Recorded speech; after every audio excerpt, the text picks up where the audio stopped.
Haste makes waste. A hunter had a beautiful hound who always went hunting with him. The faithful dog was a thick friend of the hunter's only son who loved to play with the dog. The master also loved the hound for its friendship with his young son, who was only 10 years old. The master of the house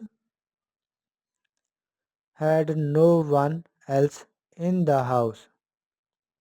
One day the hunter went out hunting but forgot to take the hound with him.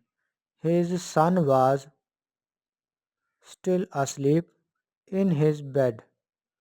As he reached the edge of the forest, he found that he had forgotten to bring the hound with him.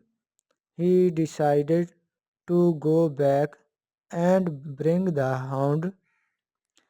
He came home but was afraid to see his hound all blood-stained standing at the gate. The hunter thought that the hound had killed his son. He whipped out his sword and killed the dog. He quickly walked into the house and saw blood pools here and there. Just then he saw his son coming out of his room. The boy told his father how a wolf had come into the house and was about to kill him when the hound pounced upon it and tore it into pieces. The hunter began to cry at his haste in killing the faithful creature.